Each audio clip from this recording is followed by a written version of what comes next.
ایک حدیث میں آتا ہے کہ سبحان اللہ، الحمدللہ اور لا الہ الا اللہ یہ اللہ کے عرش کے گرد چکر لگاتے ہیں، یہ جو ورد ہے. اور جب آپ یہ ورد کرتے ہیں، کانٹیکس بتا رہا ہوں حدیث کا، تو ظاہر ہے کہ یہ آپ کا ورد بھی اوپر جاتا ہے اور وہ بھی اللہ کے ارد گرد، عرش کے ارد گرد چکر لگاتا ہے. تو یہ اتنا پاورفل ورد ہے اور کچھ بھی نہیں ہے. اس سے نہ آپ کی کوئی میٹنگ رکی، نہ ڈرائیونگ رکی، کچھ بھی نہیں رکا. ڈرائیونگ کرتے کرتے سبحان اللہ، الحمدللہ، لا الہ الا اللہ حدیث کے مطابق. پھر درود ابراہیمی کی کتنی زیادہ فضیلت ہے.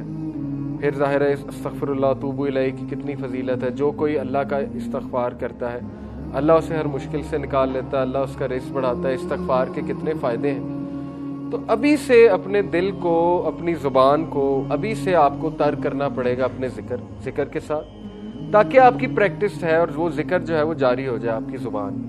ادروائز مشکل ہوتا ہے پریکٹس اس کی. ہم نہیں چاہتے کہ رمضان میں وہ پریکٹس کریں. یہ مسٹیک ہے. زیادہ تر لوگ رمضان کو as a month of practice لیتے ہیں، جبکہ اس سے پہلے پریکٹس ہے. اس منتھ میں اصل میں عمل ہے، اور وہ عمل آپ کو نیکسٹ 11 منتھس میں بہت زیادہ فائدہ دے گا. بہت سے لوگ اس چیز کا ویٹ کر رہے ہوتے ہیں کہ یار نماز میں ابھی نہیں شروع کروں گا، رمضان آنے دو، رمضان میں 5 وقت شروع کر دوں گا، سنتیں بھی ادا کرنا شروع کر دوں گا. تو وہ ایک غلطی ہے میرے نزدیک. مطلب میں اس کو ایسے دیکھتا ہوں. باقی اللہ جس کو ہدایت دے، رمضان میں ڈیفینیٹلی بہت سے لوگ چینج ہوتے ہیں. میں یہ سمجھتا ہوں کہ آپ ابھی سے شروع کریں اور اس منتھ میں بڑھائیں، مزید بڑھائیں ان چیزوں کو. اسی طرح کسی کو لگتا ہے کہ اسے کسی خاص دعا کی یاد کرنے کی ضرورت ہے رزق بڑھانے کی، تو وہ رزق کی دعائیں نکالے، یاد کرنا شروع کر دے. برکت کی دعائیں نکالے، یاد کرنا شروع کر دے. بہت سی دعائیں، حصن المسلم ایک دعا کی کتاب ہے.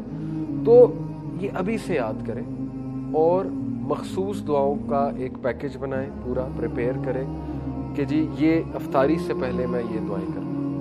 کیونکہ افطار سے پہلے رسول اللہ صلی اللہ علیہ وسلم نے فرمایا کہ روزے دار کی دعا قبول ہوتی ہے. پکی بات. اللہ تعالیٰ کیونکہ راضی ہوتے ہیں اس سے، تو ڈیفینیٹلی ایسا بندہ دعا کرے گا تو اللہ کے ہاں اس دعا کی بڑی قدر ہے. لیکن وہ کیا دعائیں ہوں گی یہ آپ کو ابھی سے سوچنا چاہیے. اسپیسیفک، جتنی دعا اسپیسیفک ہے اتنا اللہ کو پسند ہے. آپ موسیٰ علیہ السلام کی دعا دیکھیں، ربی اشرح لی صدری ویسر لی امری واحلل عقدۃ من لسانی یفقہوا قولی واجعل لی وزیرا من اہلی ہارون اخی. اتنا اسپیسیفک کہ نام تک پتہ ہے مجھے کون بندہ چاہیے وزیر، ہارون. ہماری دعائیں اسپیسیفک تو نہیں ہوتی، جنرل ہوتی ہیں. اللہ نیک بنا دے، نیک بنا دے، یہ دعا ٹھیک ہے، اچھی دعا ہے. لیکن بھی اسپیسیفائی کس قسم کا نیک بنا دے، کتنا نیک بنا دے، کس لیول کا نیک بنا دے. جتنا اللہ سے اسپیسیفک ہوں گے اتنا آپ کی سیریسنس شو ہو رہی ہے. ٹھیک ہے نا. حضرت موسیٰ کو پتا تھا کہ مجھے کیا چاہیے، میرا سینہ کھول دے، مشن کے لیے یہ چیز چاہیے انہیں. پھر میری زبان جو ہے اس میں روانگی پیدا کر دے، اس میں لکنت ہے، اس میں روانگی پیدا کر دے، اور میرے لیے آسانی پیدا کر دے جو ٹاسک میں کرنے چاہ رہا ہوں. اور میرا ایک وزیر مقرر کر دے، اور وہ وزیر ہو کون؟ وہ ہارون ہو. کون؟ میرا بھائی ہو. تو یہ دعا کا فلسفہ ہے. ٹھیک ہے. یہ فلسفے کو ذہن میں رکھتے ہوئے دعائیں جو ہیں وہ تشکیل دیں، ان کی لسٹ بنائیں، اور وہ دعاز آپ افطاری پہ کریں، ایک پلان کے ساتھ کریں. رمضان میں بے شک دعائیں قبول ہوتی ہیں، روزے دار کی دعائیں جو ہیں وہ قبول ہوتی ہیں. تو Ramzan is a month of joy, happiness, joy. اس میں خوش ہی رہنا چاہیے اور خوش رہنے کی پریکٹس ہی کرنی چاہیے. اور یہ یاد رکھیں کہ ایک خوشی کا ذریعہ ہے روزہ کھولنا، دوسرا خوشی کا ذریعہ یہ سوچنا ہے کہ اللہ سبحانہ و تعالیٰ قیامت والے دن جب مجھ سے ملیں گے تو اس کی خوشی مومن کو ابھی سے فیل کرنی چاہیے. اور بہت بڑی بات ایک جو روزہ مجھے سکھاتا ہے، میں سوچ رہا تھا ایک دن تو میں نے کہا کہ واقعی یہ بہت بڑی بات ہے اگر ہم اس پہ غور کریں. اور وہ بڑی بات یہ ہے کہ اگر ہم اللہ کی رضا کے لیے حلال چھوڑ سکتے ہیں کچھ دیر کے لیے، تو ہم آنے والے 11 منتھس میں حرام بھی چھوڑ سکتے ہیں. کیونکہ دیکھیں نا، یہ چیزیں حلال ہیں، کھانا پینا، بیوی کے ساتھ تعلق، یہ سارے معاملات حلال ہیں. لیکن جسٹ ٹو پلیز اللہ ہم ان کو بین کر لیتے ہیں اپنے لیے کچھ دیر کے لیے، صبح سے شام کے لیے، اور وہ اللہ ہمارے لیے آسانی پیدا کرتا ہے اور ہم کر سکتے ہیں. روزہ ہمیں ایک کانفیڈنس دے رہا ہے کہ تم کر سکتے ہو کیونکہ تم نے کیا رمضان میں. تو آگے جا کر کرنے میں کیا مسئلہ ہے؟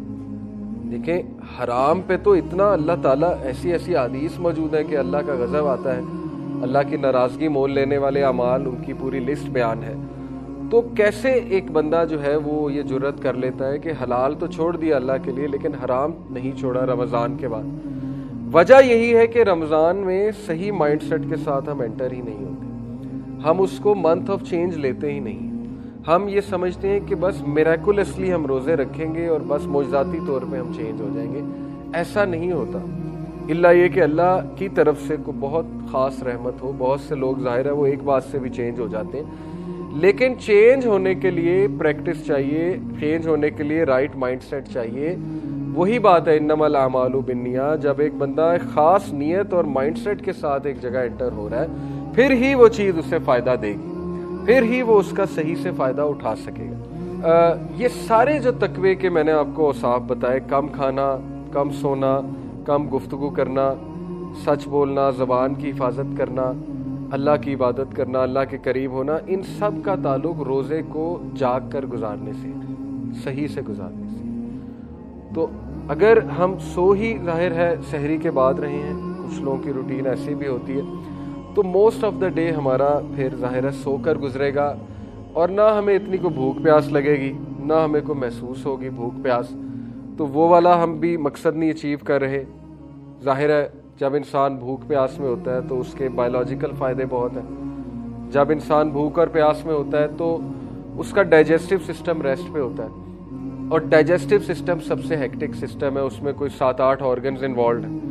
تو وہ سب سے جو بھاری سسٹم ہے، ہیکٹک سسٹم ہے، وہ ریسٹ پہ ہوتا ہے.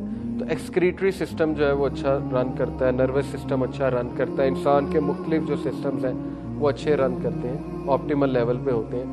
تو خون کا فلو بہتر ہو جاتا ہے، ٹاکسنز ریلیز ہوتے ہیں، بلڈ پریشر، شوگر میں بہت بہتری آتی ہے. اس کے تو اتنے فائدے ہیں کہ اب تو گورے فاسٹنگ کرتے ہیں. انٹرمیٹنٹ فاسٹنگ تو ایتھلیٹس کا ایک آپ کہہ لیں ایک ریگولر چیز ہے.